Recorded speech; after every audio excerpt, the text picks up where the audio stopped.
మనం అందరం 2024 వదిలేసి 2025 ఇయర్స్లో అయితే అడుగు అయితే పెట్టబోతుందని మనం చెప్పుకోవచ్చు. ఈ ఇయర్లో అంటే 2024లో ఎన్నో హిట్స్, ఎన్నో బ్లాక్ బస్టర్స్, ఎన్నో మూవీస్ అయితే కలెక్షన్లో దుమ్ము లేపాయి. వాటిలో ఈ వీడియోలో నాకు బాగా నచ్చిన టాప్ 5 మూవీస్ గురించి మాట్లాడుకుందాం. నెక్స్ట్ వీడియో వచ్చేసరికి హయ్యెస్ట్ కలెక్షన్ రాబట్టిన ఇయర్స్లో టాప్ మూవీ ఏది, ఆ వీడియో కూడా చేస్తా. ఈ వీడియోలో మీకు బాగా నచ్చిన టాప్ 5 మూవీస్ ఏంటో కామెంట్ చేయండి. ఈ ఇయర్లో మొత్తానికి నాకైతే టాప్ 5 మూవీస్ ఉన్నాయి. టాప్ 5 వచ్చేసరికి గామి. అసలుకి ఏం చెప్పాలి, ఏమని చెప్పాలి ఈ సినిమా గురించి. నాకైతే చాలా అంటే చాలా బాగా ఎక్కింది ఈ సినిమా. పిచ్చిగా అయితే నచ్చిందని చెప్పుకోవచ్చు. విశ్వక్సేన్ యాక్టింగ్ కావచ్చు, డైరెక్షన్ కావచ్చు, ఒక్కొక్క సీన్ చూస్తున్నంతసేపు అయితే నాకైతే గూస్ బంప్స్ అయితే వచ్చినాయని చెప్పుకోవచ్చు. కొంతమందికి అయితే ఈ సినిమా అయితే డిసప్పాయింట్ చేయొచ్చు, కానీ బట్ నాకైతే చాలా అంటే చాలా బాగా నచ్చింది.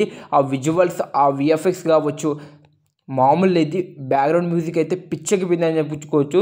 మొత్తం సినిమా చూసినంతసేపు నాకైతే గూస్ బంప్స్ అయితే వచ్చాయి. మీకు ఎలా అనిపించింది ఈ గామి సినిమా కామెంట్ చేయండి. నాకు ఈ ఇయర్లో టాప్ 5 ప్లేస్లో ఈ సినిమా అయితే ఉంది. టాప్ 4 వచ్చేసరికి హనుమాన్, తేజ సజ్జా, ప్రశాంత్ వర్మ కాంబినేషన్లో వచ్చిన సినిమా హనుమాన్. ఈ సినిమా ఎంత బాగుంటుందంటే మనకైతే చాలా బాగా కనెక్ట్ చేస్తుంది ఈ సినిమా. విఎఫ్ఎక్స్ కావచ్చు, బ్యాక్గ్రౌండ్ మ్యూజిక్ కావచ్చు, సాంగ్స్ కావచ్చు, చాలా బాగుంటుంది. స్టోరీ అయితే నెక్స్ట్ లెవెల్ అయితే ఉంటుందని చెప్పొచ్చు. లాస్ట్ క్లైమాక్స్ అయితే అదిరిపోతుందని చెప్పొచ్చు.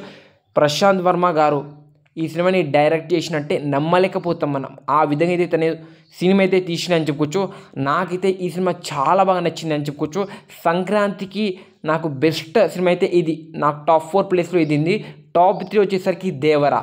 అసలుకి చాలామంది ఎక్సెప్ట్ కూడా చేయలేకపోయారు. దేవరా ఎందుకు పెట్టావని నాకు అడిగితే నాకు ఈ ఇయర్లో చాలా బాగా నచ్చింది. అంటే ఆ ఆయుధ పూజ సాంగ్ కావచ్చు, అక్కడ బీజిఎం కావచ్చు, మన ఎన్టీఆర్ అన్న పర్ఫార్మెన్స్ కావచ్చు, ఫైట్ సీన్ కావచ్చు, క్లైమాక్స్ కావచ్చు, సెకండ్ హాఫ్ కావచ్చు, చాలా బాగా ఎక్కింది నాకు ఈ సినిమా. చెప్తున్నా కదా, ఫస్ట్ నుంచి లాస్ట్ వరకు నాకైతే ఎక్కడ బోర్ కొట్టనీయకుండా బాగా తీసిండు కొరటాల శివ గారు.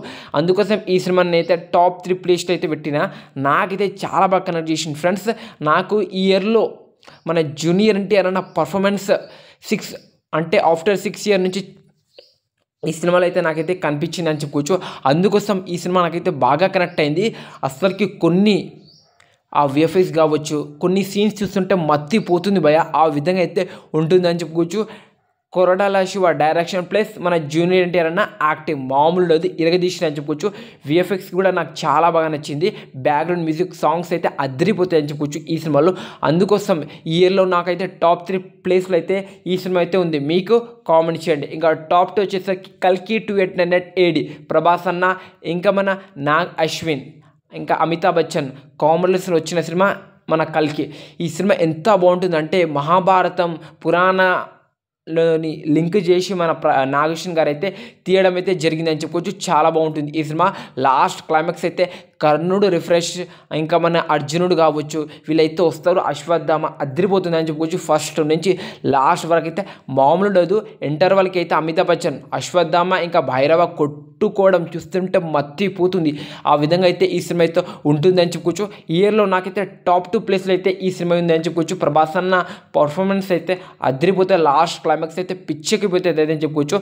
ఆ విధంగా అయితే ఈ సినిమా అయితే ఉంటుందని చెప్పుకోవచ్చు. అందుకోసమే నేను ఈ ఇయర్లో టాప్ 2 ప్లేస్లో అయితే ఈ సినిమా అయితే పెట్టిన. ఇంకా టాప్ 1 వచ్చేసరికి పుష్ప 2 ద రూల్. ఈ సినిమా నాకు ఎంత బాగా నచ్చిందంటే భారీ ఎక్స్పెక్టేషన్తో థియేటర్స్కి అయితే వెళ్ళా. ఏ సినిమా మీద నేను అంత భారీ ఎక్స్పెక్టేషన్ పెట్టుకొని బహుశా, కానీ పుష్ప సినిమా మీద భారీ ఎక్స్పెక్టేషన్ పెట్టుకొని వెళ్ళా భయ్యా. నాకైతే మత్తిపోయింది ఆ సీన్స్. మన పుష్పరాజ్ అంటే అల్లు అర్జున్ అన్న కొన్ని సీన్స్లో తన పర్ఫార్మెన్స్ కావచ్చు, ఆ గంగమ్మ జాతర పర్ఫార్మెన్స్ కావచ్చు, లాస్ట్ క్లైమాక్స్లో అయితే ఏడ్పించేసిందని చెప్పుకోవచ్చు. ఆ విధంగా తన పర్ఫార్మెన్స్ అయితే ఈ సినిమాలో అయితే ఉందని చెప్పుకోవచ్చు. స్టోరీ కొంచెం క్యారెక్టర్స్ అంటే యాక్టర్ వాళ్ళకి వీక్ ఉన్న మన అల్లు అర్జున్ అన్న పర్ఫార్మెన్స్, కొన్ని బీజిఎం కావచ్చు, సాంగ్స్ అయితే అదిరిపోతాయని చెప్పుకోవచ్చు. ఓవరాల్గా ఈ సినిమా అయితే నాకు పిచ్చి ఇచ్చింది. ఇంకా గంగమ్మ జాతరలో అల్లు అర్జున్ అన్న పర్ఫార్మెన్స్ అయితే మామూలు లేదు, ఇరగదీసిందని చెప్పుకోవచ్చు ఫైట్. అందుకోసం ఈ ఇయర్లో నాకైతే టాప్ ప్లేస్లో అయితే పుష్ప సినిమా అవుతుంది అని చెప్పుకోవచ్చు. ఫ్రెండ్స్, మీకు ఈ ఇయర్లో టాప్ 5 మూవీస్ ఏది బాగా అనిపించిందో కామెంట్ చేయండి చూద్దాం. ఇది భయ్య నా లిస్ట్ టాప్ 5 మూవీస్. ఫస్ట్ ప్లేస్లో పుష్ప, సెకండ్ ప్లేస్లో కల్కి, third Devara, fourth Hanuman, fifth మన గామి. అలా ఈ ఇయర్లో నాకు టాప్ 5 బెస్ట్ సినిమాలు అయితే అనిపించింది. మీకు కామెంట్ చేయండి చూద్దాం.